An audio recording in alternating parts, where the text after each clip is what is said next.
يا للوطن يا للوطن يا للوطن حب الوطن من الإيمان ولا تكون من الهرمان انهضوا على الوطن. Adapun meningkat acara selanjutnya yaitu adalah acara inti. Mari kita sama dengarkan orasi kebangsaan yang akan disampaikan oleh guru kita bersama, yaitu Kiai Haji Fathuri Muhammad. Kepada beliau waktu dan tempat kami persilahkan dengan segala hormat. Sallu ala Nabi Muhammad.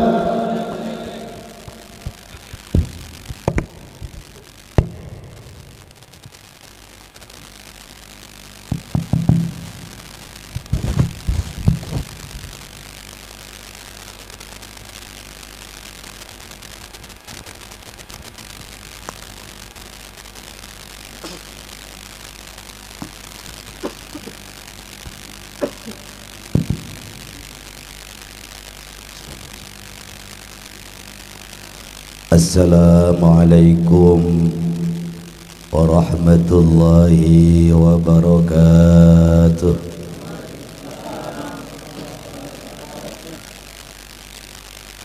Alhamdulillah, alhamdulillahilladzi ja'alana min ahli sunnati wal jamaah ala nahjil madhahibil arba'ah. Asyhadu an la ilaha illallah wahdahu la syarika lah wa asyhadu anna Muhammadan abduhu wa rasuluhu la nabiyya ba'dah. Allahumma salli ala nuril anwar wa sirril asrar wa tiryaqil aghyar wa miftahi babil yasar Sayyidina wa maulana Muhammadin al-Mukhtar wa alihi al-adhar wa ashabi al-akhyar adada ni'amillahi wa ifdalih. Allahumma ayqidh qulubal ulama'i wal muslimin min nawmi ghaflatihim al-amiq wahdihim ila sabilir rasyad. Allahumma ya hayyu ya qayyum ahyi jam'iyatana nahdlatil ulama, ahyi jam'iyatana nahdlatil ulama, ahyi jam'iyatana nahdlatil ulama ila yaumil qiyamah bi barakati falanuhyiyannahu hayatan tayyibah. Faj'al af'idatan minan nas tahwi ilaihim warzuqhum minas thamarati la'allahum yashkurun warzuqhum quwwatan ghalibah ala kulli batilin wa zalimin wa fahishin wa su'in la'allahum yattaqun. Amma ba'd. Hadratil mukarramin wal muhtaramin, para alim, para ulama, para kiai, para guru, bil khusus yang sama-sama kita hormati dan kita muliakan, guru kita bersama, senior saya, abang saya, ad-da'i ilallah Kiai Haji Ahmad Qurtubi Nafis, mata'anallahu bituli hayatih wa nafa'ana bi bahri ulumih. Segenap pengurus Jamiah Nahdlatul Ulama di wilayah Sukmajaya, hadir di tengah kita PLT Ketua MBCNU Sukmajaya Ustadz Haji Farikhul, mudah-mudahan beliau sabar bimbing kita semua. Ustadz Ahmad Mubarak, penggagas acara luar biasa ini, kita doakan mudah-mudahan jerih payahnya mendapat balasan yang setimbal dari Allah Subhanahu wa ta'ala. Ustadz Muslim, Ustadz Zainal Abidin, Ustadz Ayung Fakhruddin, dan segenap pengurus baik dari jajaran syuriah maupun tanfidhiyah,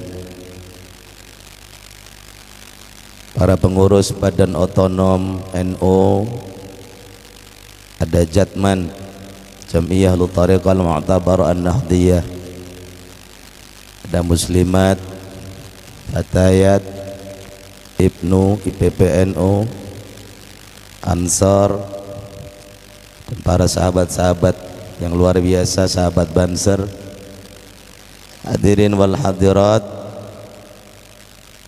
yang mohon maaf tidak saya sebutkan satu persatu, namun insyaallah tidak mengurangi rasa hormat dan ta'zim kami. Puji syukur alhamdulillah, pada malam hari ini kita dipertemukan oleh Allah di majelis yang mulia ini dengan satu ikatan kebersamaan di bawah panji Jam'iyah Nahdlatul Ulama. Mudah-mudahan yang hadir di tempat ini kita semuanya mendapatkan limpahan ridha dan barokah dari Allah Subhanahu wa taala. Hadirin wal hadirat, sebetulnya saya bingung ini. Tadi di rumah mah udah ngarang mau ngomong ini dan itu, udah subakul perasaan itu ya. Begitu ngeliat senior saya, ya Allah, jangan kata subakul, ini romannya sesloki juga kagak netes ini ya. Izin Kiai, para alim, saya tidak akan memberikan sebuah tema seperti apa yang disampaikan dalam rundown acara yang berbunyi orasi kebangsaan. Tapi setidaknya di malam yang mulia ini saya ingin mengajak saya dan hadirin kita semua warga Nahdliyin untuk mari kita sama-sama merefleksikan ungkapan syukur kita kepada Allah di resepsi 1 abad 100 tahun lahirnya dan kiprahnya Nahdlatul Ulama di bumi Nusantara ini. Sulit bagi kita, terutama bagi saya, untuk menyampaikan sederet cerita kalau diukur dengan rentang perjalanan waktu yang cukup panjang.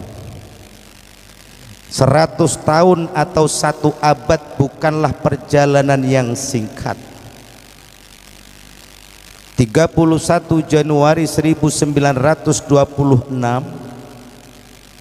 atau tepatnya pada tanggal 16 Rajab 1344 Hijriah yang silam adalah sebuah perjalanan fenomenal dan spektakuler buat sebuah organisasi yang bernama Jam'iyah Nahdlatul Ulama di bumi Nusantara ini. Kalaulah tadi disampaikan oleh PLT Ketua MWC NU Kecamatan Sukmajaya bahwa Nahdlatul Ulama ini bukanlah semata-mata ormas Islam terbesar di Indonesia, bukan. Tapi Nahdlatul Ulama adalah ormas terbesar, ormas Islam terbesar sejagat raya, sedunia. Itu dihitung dari populasi dan jumlah keanggotaan. Kita di Indonesia saja tadi sudah disampaikan jumlah populasi Indonesia dari 200 sekian juta keluar angka sekian. Belum lagi di luar negeri ada yang namanya pengurus cabang istimewa yang lebih dari 139 negara punya perwakilan namanya PCINU. Dan kebetulan saya pernah jadi ketua PCINU di Irak sampai sekarang belum dipecat. Karena begitu diangkat pulang gara-gara perang, ya udah sampai sekarang. Tahu kapan dipecatnya saya? 139 di tahun 2006 saya ingat, NU sudah mendunia, go internasional. Ini tentu bukan berangkat dari pepesan kosong, bukan datang dari ruang hampa. Oleh karena itu kalau kita ingin merefleksikan sejarah bangsa ini yang diwarnai oleh Nahdlatul Ulama dalam kurun waktu 100 tahun adalah bukan hal yang singkat untuk kita bedah pada malam yang singkat ini. Tapi setidaknya mari pada kesempatan yang singkat ini kita sama-sama samakan frekuensi kita sebagai sesama Nahdliyin untuk bisa mengetahui betul bahwa hari ini bersyukur kita berada di payung Jam'iyah Nahdlatul Ulama, karena inilah organisasi keislaman terbesar di Indonesia dan di dunia yang mewakili, merepresentasikan nilai-nilai keislaman yang rahmatan lil alamin. Hadirin wal hadirat yang dimuliakan Allah, NU memang lahir di Indonesia. NU memang lahir digagas oleh Hadratus Syekh Kiai Haji Muhammad Hashim Asy'ari 100 tahun yang silam. Tapi kalau kita mau jujur dengan sejarah, NU lahir bukan karena Jombangnya, NU bukan lahir karena keindonesiaannya, NU lahir saat itu karena kondisi dunia global. Jadi lahir di bumi Nusantara, tapi gagasannya adalah gagasan brilian Mbah Hashim Asy'ari, ide cemerlang Mbah Hashim Asy'ari yang mampu melihat secara visioner gejolak dunia pada saat itu. Kapan? 19 atau awal abad 20 adalah awal abad keruntuhan kejayaan Islam. Dulu kita kenal, sebelum Islam datang ke Indonesia, Islam pernah jaya di era Madinah, di era Rasulullah sallallahu alaihi wasallam wa ashabi ajma'in. Diteruskan kejayaannya oleh Bani Umayyah yang berpusat di Damaskus, Suriah, di Syam. Hampir 500 tahun mereka memegang kendali dunia peradaban dunia, sampai ada satu khalifah yang sangat terkenal dan kita semua sangat paham beliau, sahabat atau amir, khalifah yang kita kenal dengan khalifah siapa? Umar bin Abdul Aziz. Kejayaan Bani Umayyah dilanjutkan lagi oleh kejayaan Bani Abbasiyah yang memunculkan satu tokoh yang juga spektakuler dan fenomenal, Harun ar-Rasyid, yang juga mewakili mercusuar peradaban dunia Islam. Bukan hanya Islam yang dikuasai, Bizantium di Eropa, Persia, semua dikendalikan oleh imperium Islam yang bernama Abbasiyah. Subhanallah, Islam pernah jaya. Kenapa? Karena kekuatan politiknya hari itu, mereka mampu mendominasi kekuatan asing sekalipun.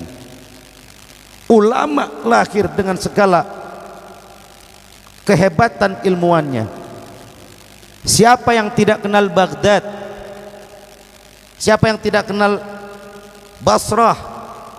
Lahir para ulama besar dari rahim kita umat Islam, mulai dari ilmu kedokteran, mulai dari ilmu optikal, aljabar, logaritma, semua ilmu-ilmu yang menjadi mercusuar peradaban di kala itu dikuasai oleh umat Islam. Ini sejarah dulu. Tetapi akhir kata, singkat cerita, kejayaan umat Islam di dunia runtuh di awal 1920-an, tepatnya ketika 1924 khilafah Turki Utsmaniyah runtuh dan berubah menjadi negara sekuler, dan di saat yang bersamaan dunia saat itu dikuasai oleh kolonial, penjajah, imperialisme barat. Belanda datang ke Hindia Belanda sini, Indonesia dijajah, Italia, Prancis jajah semenanjung Afrika Utara dan Tengah, sebagian masuk Inggris dan seterusnya. Negara praktis dikuasai oleh orang-orang non muslim dari seluruh lini peradaban, politik, ekonomi, budaya, keamanan, semua dipegang kendalinya oleh kelompok-kelompok negara-negara non muslim. Mbah Hashim orang arif billah, Mbah Hashim orang alim. Di saat mungkin sekali berulama seperti beliau tidak berpikir tentang keindonesiaan, beliau punya pemikiran yang sangat visioner jauh ke depan. Beliau tidak ingin Indonesia yang hari itu belum ada NKRI. Beliau ingin negeri ini yang hari itu masih dijajah kelak menjadi negara yang jauh dari nilai-nilai Islam. Tidak ingin bangsa ini berdiri tumbuh negara tanpa dasar keislaman. Lantas kemudian apa ide brilian yang bisa kita tanggap? Kenapa ada Nahdlatul Ulama? Beliau menciptakan sebuah jargon luar biasa. Jargon yang oleh kita dianggap hadis, katanya begitu. Hubbul watan minal iman. Cinta tanah air itu bagian dari wujud keimanan kita. Cinta tanah air bagian dari iman. Sebuah kata singkat yang dibangun oleh Mbah Hashim untuk menyemangati umat Islam di Indonesia. Betapa semangat nasionalisme membangun sebuah bangsa dan negara dengan nilai-nilai keimanan agar negara yang nanti berdiri tidak jadi negara yang anti agama, tidak negara yang jauh dari Allah, tidak jadi negara yang sekuler. Perlu tampilkan ide hubbul watan minal iman. Itu awal mula penyemangat spiritual buat kita bangsa Indonesia untuk kedepannya. Kemudian terlahirlah Nahdlatul Ulama. Betapa di saat negara belum merdeka, Mbah Hashim, karena memang beliau arif billah, waliullah, dekat dengan Allah, betapa paham tentang nasib bangsa ke depan, sehingga belum apa-apa sudah dipersiapkan semangat spirit jihad perjuangan membangun sebuah negara berbasis agama. Hubbul watan minal iman. Jadi kata Kiai Qurtubi ngomong 3,5 jam Kiai. Iya siap. Siap Bu? Bu? Tuh gak siap Kiai. Ya udah 10 menit berarti.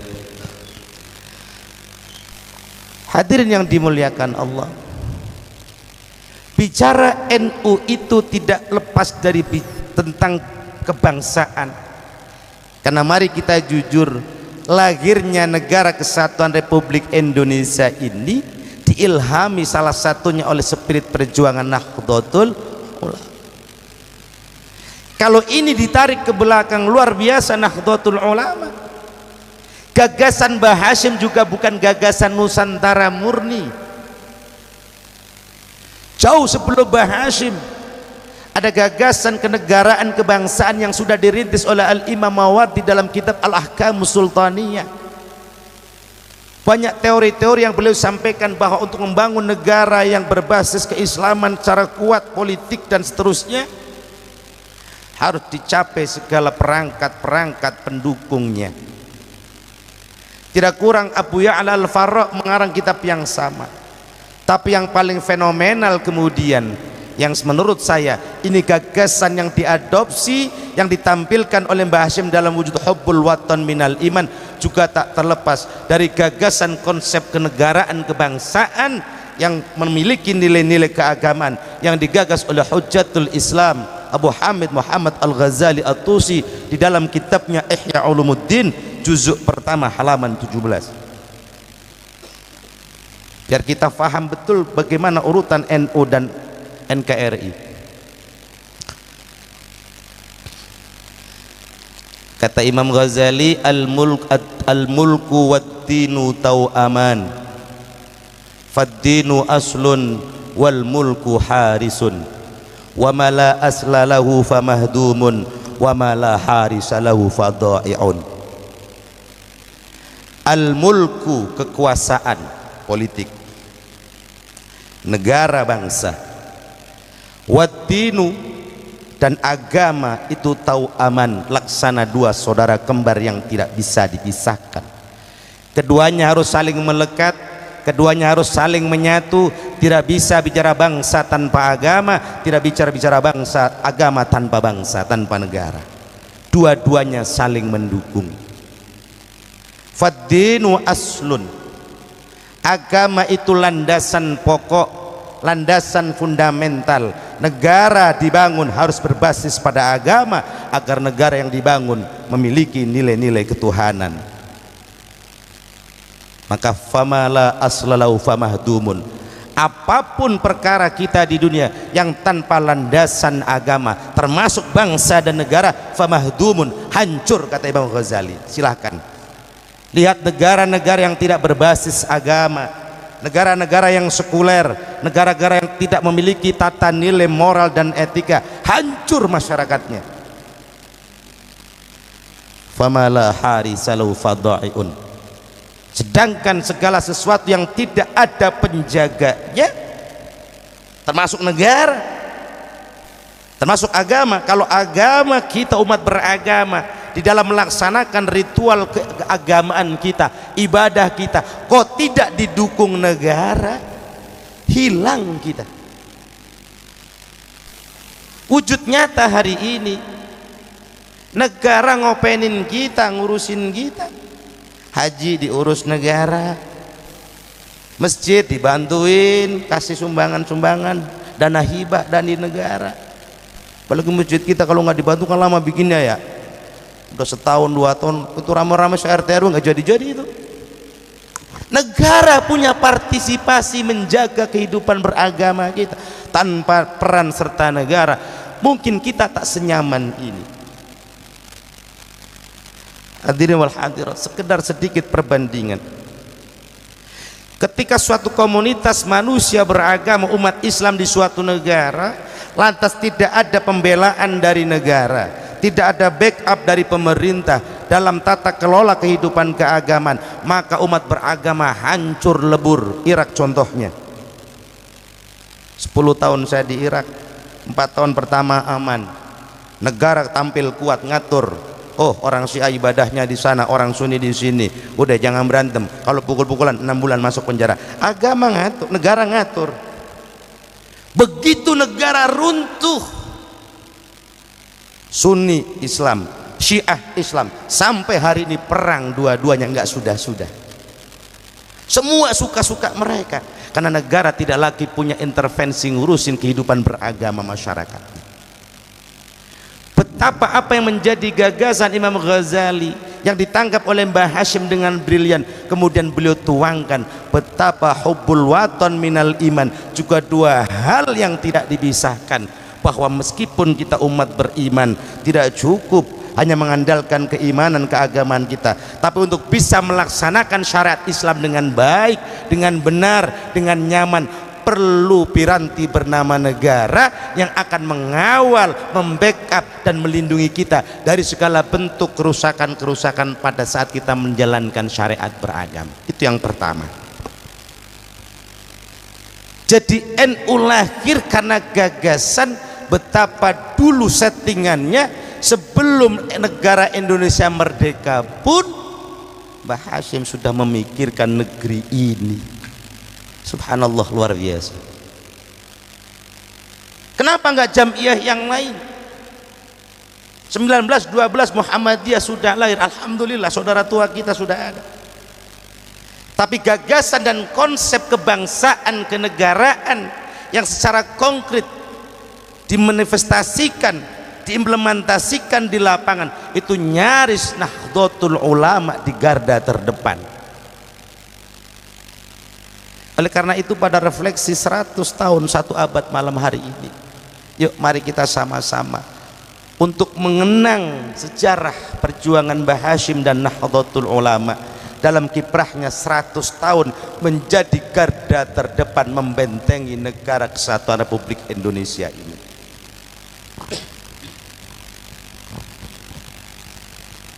Jadi apa yang pertama mari kita sepakati?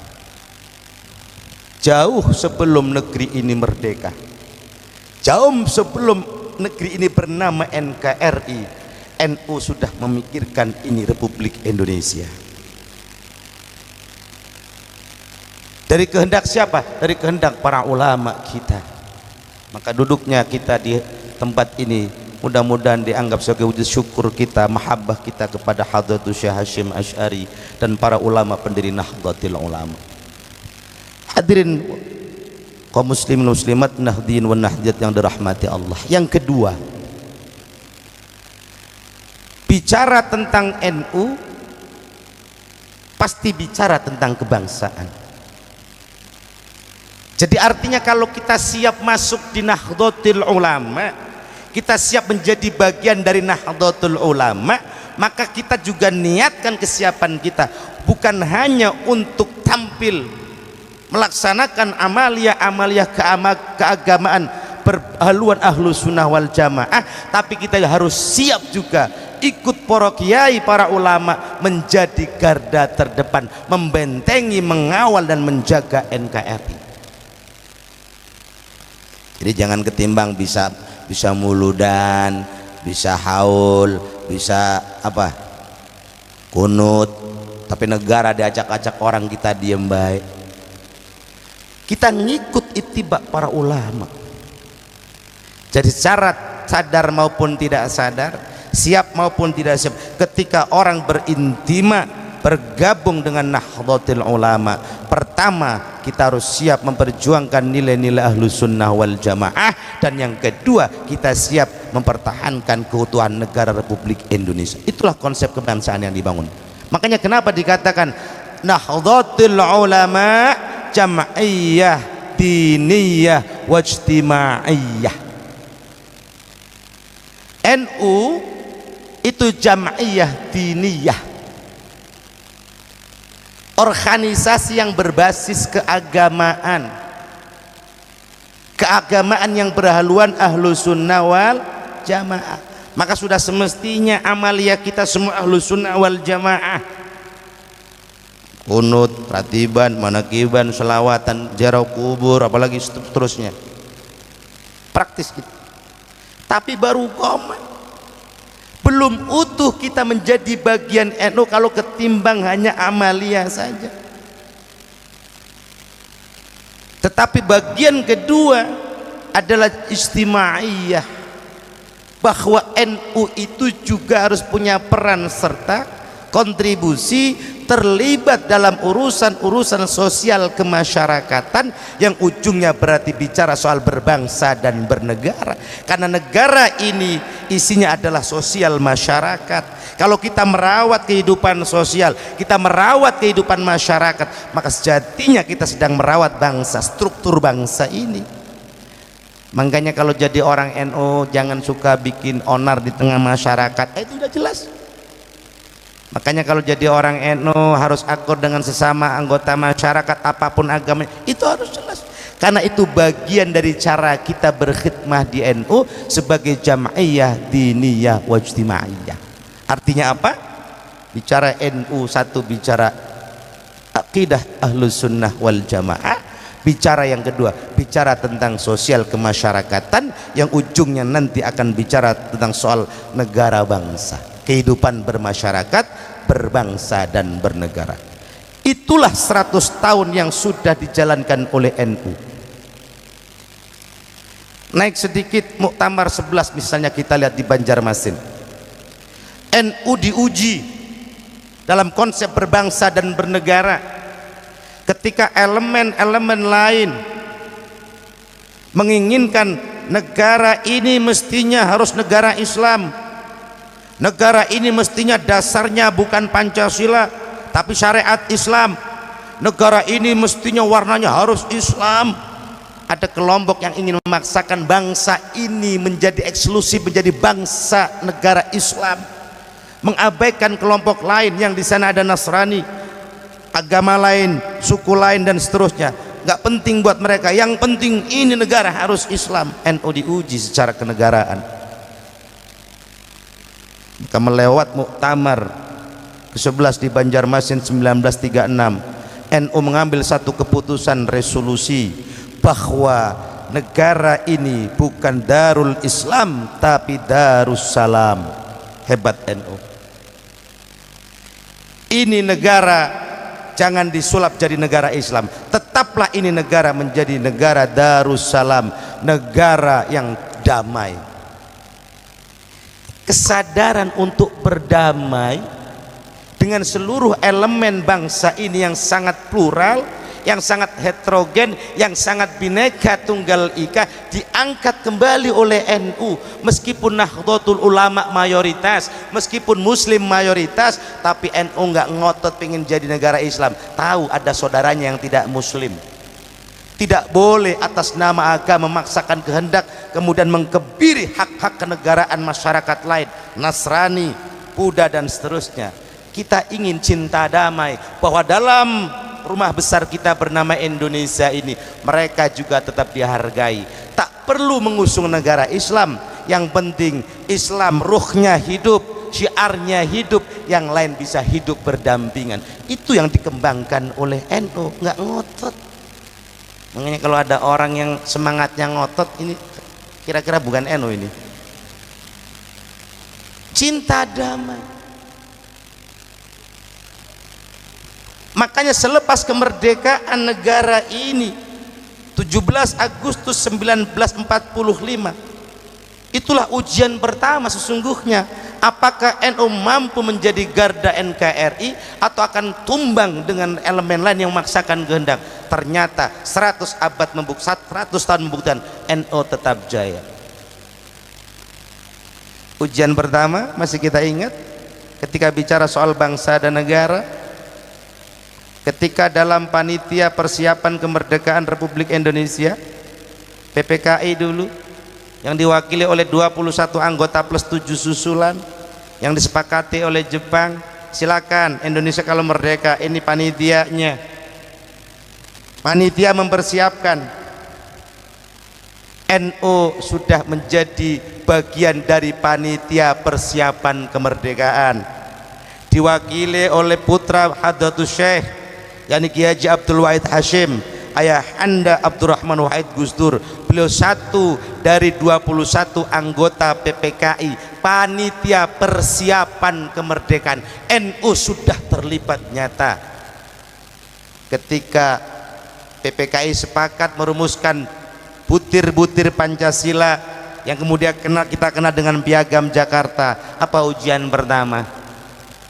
Kelompok timur, kelompok non muslim protes kalau bunyi Piagam Jakarta tidak dirubah. Pasal pertama, ketuhanan yang Maha Esa dengan kewajiban menjalankan syariat Islam bagi para pemeluknya. Kalau ini nggak dicoret, timur merdeka sendiri.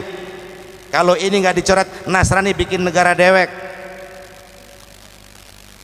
NU mikir, waduh, kalau ngotot bikin negara segede ini tapi yang sana ngambek, yang sana minggir, bagaimana ceritanya? Nggak bakal akur ini. Maka meskipun semangat keislamannya kuat, tapi cita-cita duduk bersama, cita-cita untuk akur, harmonis, membangun sebuah bangsa yang berdiri sama tinggi, duduk sama rendah, maka Kiai Haji Wahid Hashim akhirnya ngalah, sowan kepada Mbah Hashim Asy'ari. Bagaimana solusinya Abah? Mbah Hashim dengan kasyafnya beliau munajat 3 hari 3 malam untuk yang terbaik buat bangsa ini.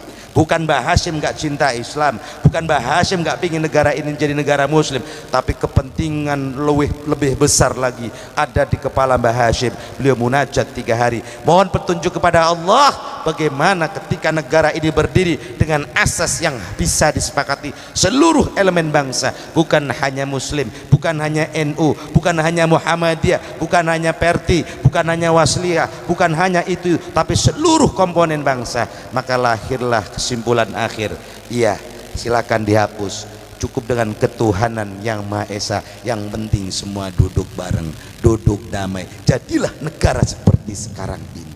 Luar biasa Nahdlatul Ulama.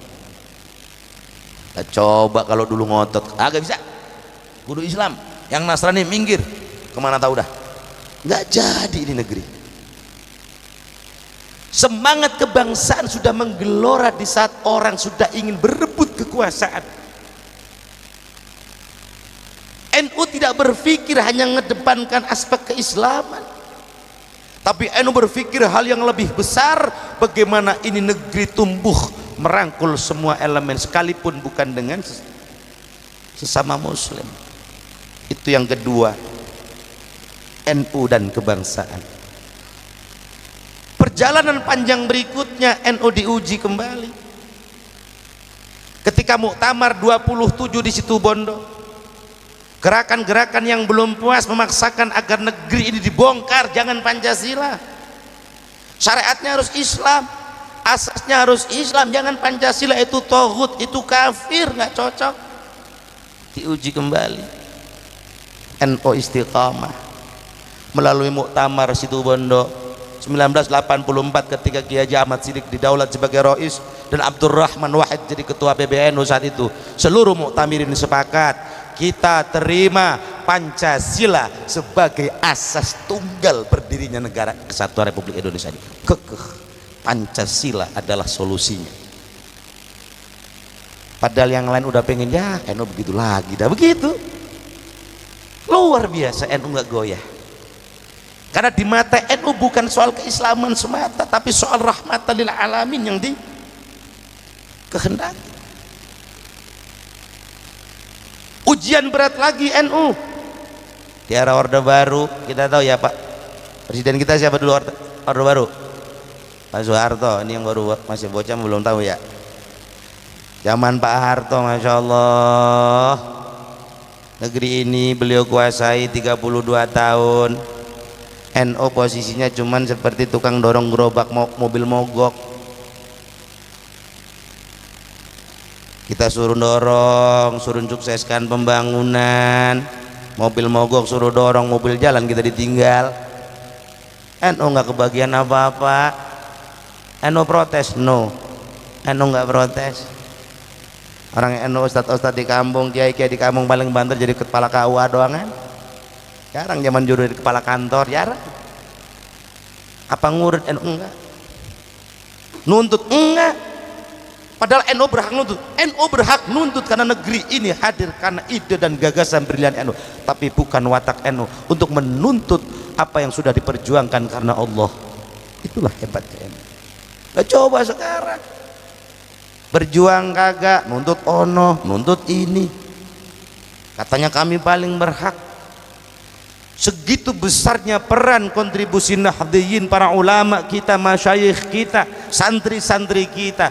32 tahun ditinggal Orde Baru, nggak pernah protes.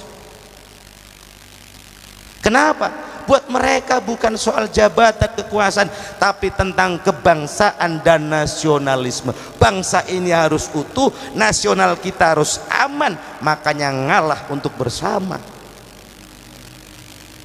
Bukan ingin menang-menangan. Kalau bicara menang, kita pasti menang. Makanya dulu ada orang, kalau kita mau ngelawan Australia nggak usah seluruh Indonesia ke sono, karena aja Nahdliyin kencing bareng ramai-ramai Australia, kebanjiran kencing itu orang Australia. Emang kita banyak penduduk NU-nya. NU tidak pernah berpikir tentang apa yang harus didapat, tapi NU dari dulu sampai hari ini ajaran Mbah Hashim adalah berikan apa yang kita punya untuk negeri ini atas nama semangat kebangsaan dan nasionalisme.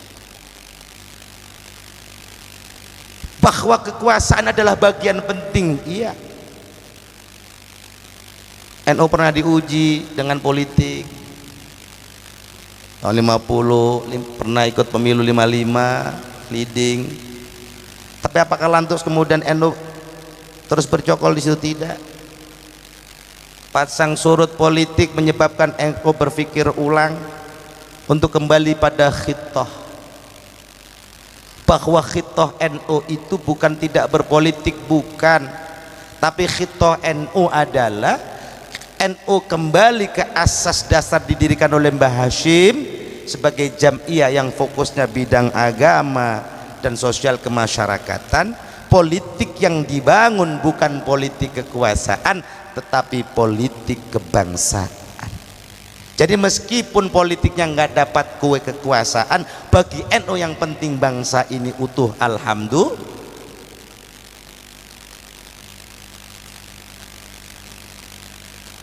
Di era modern sekarang, mari kita lihat, bukan hal yang kebetulan bahwa Allah takdirkan Nahdlatul Ulama melalui jerih payah para masyayikh kita tetap berdiri kokoh menjadi garbang garda terdepan bangsa ini.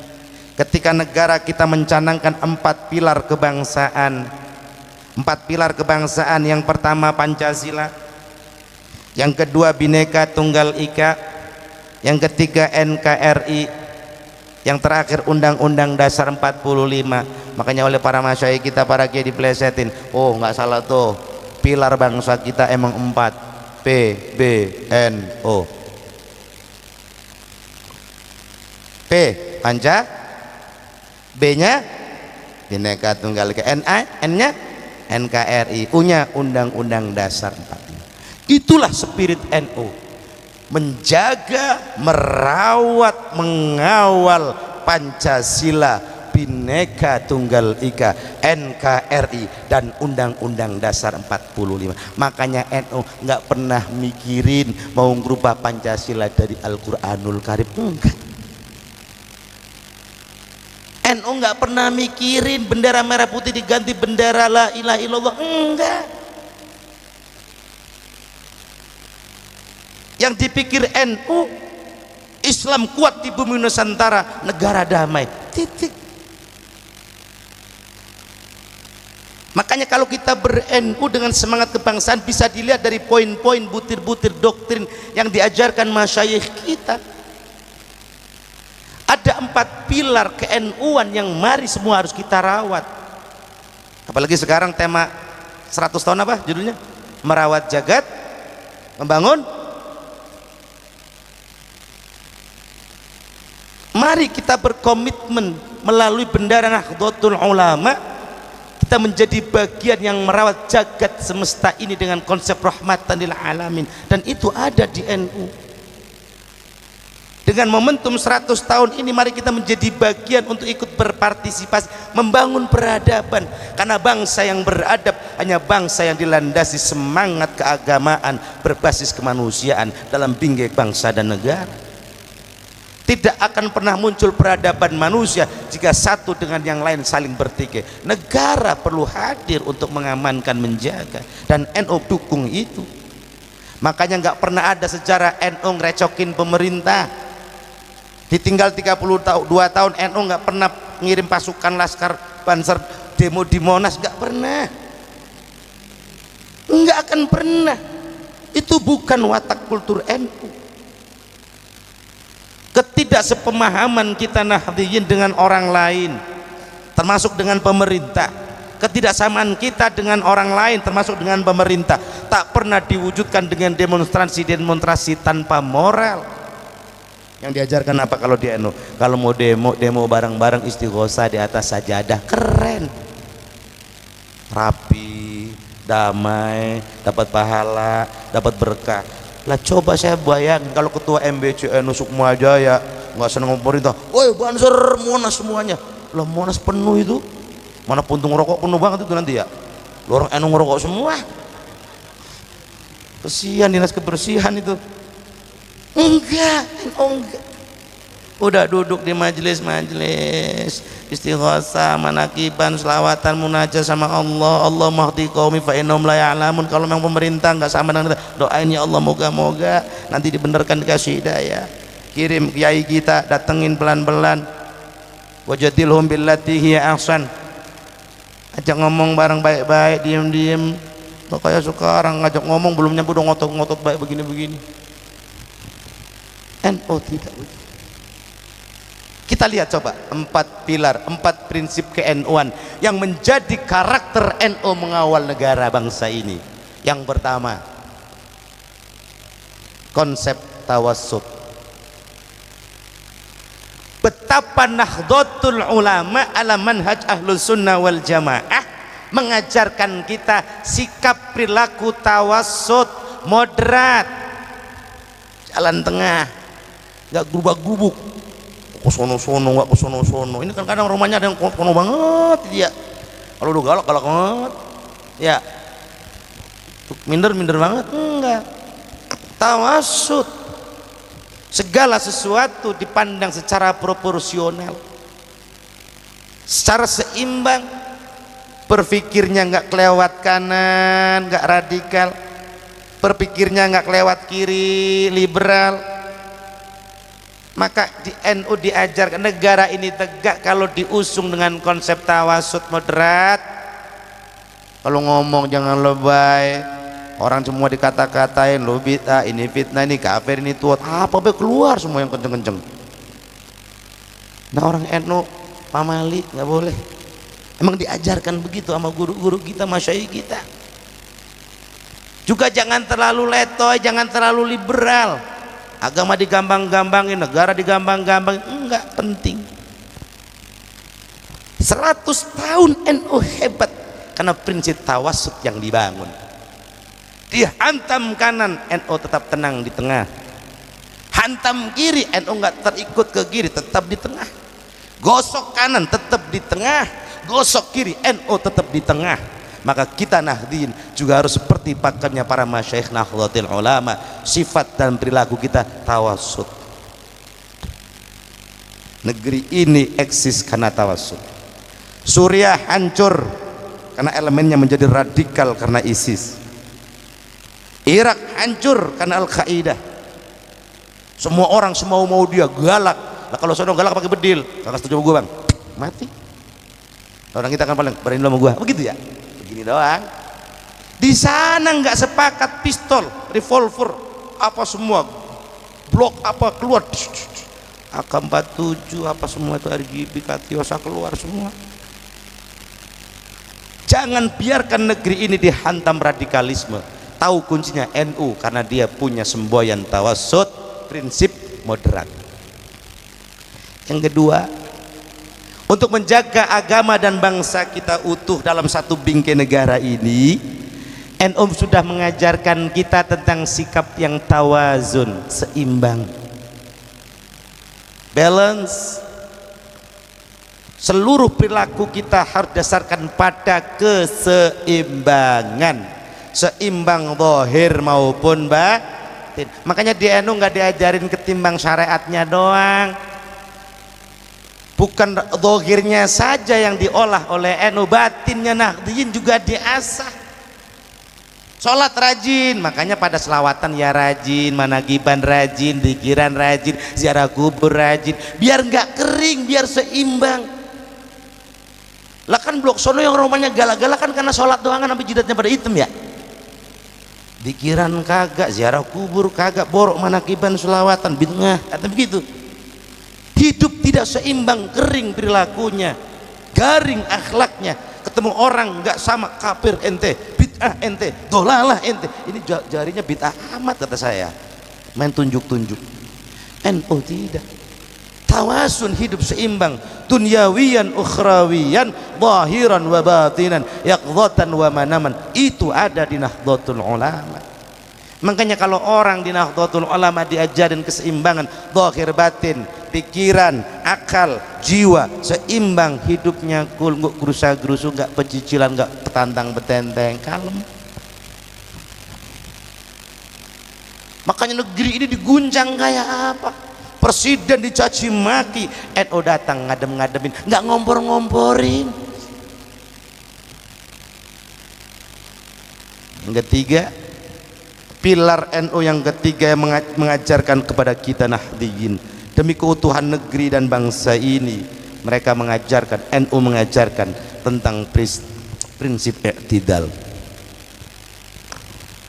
Semua harus di jalan yang lurus. Tidak boleh bengkok misinya, tidak boleh bengkok cita-citanya, tidak boleh melenceng niat mulianya. Karena banyak orang yang di awalnya niat baik gitu ya, kesambet sama kekuasaan jadi menyon gitu ya, dan niat baik goda sono belok, harus tidak.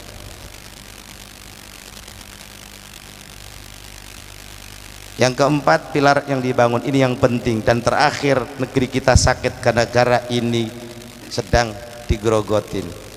Ada konsep Nahdlatul Ulama yang dibangun oleh Mbah Hashim dan para masyayikh kita tentang konsep yang bernama tasamuh, toleransi, saling menghargai orang lain, menghargai perbedaan pendapat, menghargai ketidaksamaan, menghargai keragaman. Sebab apa? Sunnatullah, tidak mungkin orang bisa disamakan. Kan orang kadang-kadang lu mah kudu kayak gua lah. Lah jangan ngomong orang lain ya Robbana, kita ini tubuh kita juga nggak sama ya Bang ya. Lah jidat sama kuping nggak sama, tapi kan akur ya, muka sama tangan nggak sama, akur, kaki sama mata beda jauh, akur. Ketidaksamaan ini tidak harus dipertentangkan, apalagi dipecah-pecah, disatukan menjadi sebuah harmoni yang indah seperti tubuh. Dari kepala, rambut sampai kaki nggak ada yang sama, tapi menyatu saben hari, nggak ada yang pisah-pisah. Coba kaki abang protes ya, capek gua dibawa mulu, mana badan yang gua sangga ini 100 kilo lagi udah berat banget, gua minggir dah, kapok gua, tangan belo gantiin gua, agak. Iya, orang nangis, mata yang netes air matanya, yang ngisep hidungnya gitu kan ya. Hidung terima apa emang nasibnya di bawah. Terpilek, meler, bibir yang ngedotin kayak gitu, nggak protes, tetap di situ sampai sekarang. Negeri ini elemennya banyak. Muslim iya, Nasrani ada, Hindu iya, Konghucu eksis. Orang soleh banyak yang baragajulan, sabrek-abrek. Lana a'maluna wa lakum a'malukum, tapi untuk urusan negara bangsa yuk duduk bareng, jangan sampai terpecah belah. NU mikirin itu yang dibangun dengan sifat tasamuh, saling menghargai, toleran dengan perbedaan, enggak dikit-dikit gampang nyalahkan orang. Negeri ini di akhir-akhir ini menjadi kacau karena muncul watak-watak intoleransi, aliran barat, aliran timur tengah diimpor ke Indonesia. Yang romannya galak-galak dibawa kemari semua, kita udah adem ayem, jadi ribut baik kita ya. Pulang tahlil dulu mah aman, sekarang keluar ada yang nyolot tengah jalan, ngapain lu? Jadi nggak akur kan gara-gara yang begitu. NU jaga, sekali tasamuh tetap tasamuh, bukan hanya untuk kepentingan NU tapi untuk kepentingan bangsa negeri ini tetap utuh. Makanya kenapa kita mengawal PBNU, ada Bhinneka Tunggal Ikanya yang kita rawat. Kalau bukan kita siapa? Hari ini banyak kepentingan luar negeri ingin ngacak-ngacak Indonesia agar terjadi disintegrasi bangsa. Caranya sebarkan, tumbuh kembangkan sifat-sifat intoleran, katakan bahwa Islam yang paling benar, yang lain salah. Makanya aliran yang sekarang pingin memecah belah itu ngomongnya Islam, kembali Quran, kembali Sunnah. Iya, siapa pingin? Orang kita juga pengen kembali kemana? Dari dulu kita nggak kemana-mana. Situ kali jauh-jauh dari Quran. Nah kita masa bermalam Jumat asinan ya, udah Quran tuh. Saben hari tahlilan Quran juga. Kalimatul haq urida bihil batil. Mereka katakan kalimat yang seakan-akan hak benar, tapi yang dikehendaki kebatilan apa? Menghancurkan negeri ini. Kita nggak usah ngomong begitu, kita amalkan saja terus. Watak-watak intoleransi sedang mulai menjelajahi penjuru negeri ini untuk menghancurkan kader-kader bangsa, terutama anak-anak Nahdliyin yang belum banyak tahu tentang NU, agar mereka bergeser. Ini bahaya. Oleh karena itu, di satu abad ini kewajiban kita orang tua, kewajiban kita Nahdliyin, ajarkan anak-anak kita betapa NU itu memang hebat. NU itulah pengawal negeri yang kita cintai ini. Tetap utuh. 100 tahun bukan bukti yang pendek, tapi sejarah panjang yang sangat fenomenal. Disitulah NU hadir hingga saat ini. Hadirin yang dirahmati Allah Subhanahu wa ta'ala. Maka pada malam hari ini tak banyak yang ingin saya sampaikan. Betapa bersyukur kita ditakdirkan oleh Allah menjadi bagian dari kaum Nahdliyin. Kita selalu ingat pesan Mbah Hashim, siapa yang mau ngurus NU ku akui sebagai santri, dan yang menjadi santriku ku jamin wafatnya meninggalnya husnul khatimah. Makanya kita berdoa mudah-mudahan kita ini meskipun gak pernah belajar langsung di Tebuireng, di Jombang sama Mbah Hashim, tapi melalui wasilah kita ngurus NU, merawat NU, menjaga syiar NU, dalam rangka menjaga ketuaan negeri ini, kita dianggap santri Mbah Hashim. Amin. Sehingga seluruh kehidupan kita barokah dunia akhirat. Bahkan kita didoakan para masyayikh kita kelak hakul yakin kita akan digiring ke surganya Allah bersama masyayikh kita. Karena besok nggak ada yang masuk surga sendirian. Ngagul amat kita, emang amalnya seberapa gede sih kita. gandulan sama ulama, gelantung sama ulama. Mereka lah sirojul ummah, mereka yang bimbing kita, mereka yang mengarahkan kita, kehidupan kita lebih baik dan benar di sisi Allah. NU adalah rumah kita. Makanya al-maghfurlah Kiai Haji Hashim Muzadi Allah yarhamuh, beliau pernah mengatakan siapa yang ber-NU dia sudah menjadi Indonesia sejati. Kesimpulan akhir dari apa yang ingin saya sampaikan, bicara NU akan selalu bicara tentang negeri yang kita cintai ini. Kita berdoa mudah-mudahan NU akan dijaga oleh Allah sepanjang masa sampai yaumil kiamah, karena itulah doa Mbah Hashim yang tadi saya baca di awal. Bayangkan Bapak Ibu Saudara sekalian, Mbah Hashim bikin NU 100 tahun yang lalu, apa doa beliau? Allahumma ya hayyu ya qayyum ahyi jam'iyatana nahdlatil ulama, ahyi jam'iyatana nahdlatil ulama ila yaumil qiyamah. Ya Allah, kata Mbah Hashim, hidupkan jam'iyah kami ya Allah, jam'iyah nahdlatil ulama, hayatan thayyibatan, hidup yang baik, hidup yang mapan, ila yaumil qiyamah, sampai hari didoainya sampai kiamat. Makanya kalau kita melihat Nahdlatul Ulama, kalau tarkib jumal dalam bahasa Arab di ilmu sorof ini ya, yang dipakai masdarnya masdar marroh, nahadha yanhadhu, bukan nuhudon tapi nahdotan. Ada dua sirat masdar yang dipakai nahdotan, sekali bangkit takkan pernah runtuh. Itu spirit yang dibangun Mbah Hashim. Sebab kalau pakai nuhud, ambul-ambulan, kadang naik, kadang turun, kadang naik, kadang turun. Tapi NU Nahdha sekali dibikin, dia bangkit di bawah kibaran panji para ulama, bangkit tegak berdiri dengan ridha Allah sampai yaumil qiyamah. Amin ya rabbal. Wallahul muwaffiq ila aqwamit thoriq. Assalamualaikum warahmatullahi wabarakatuh.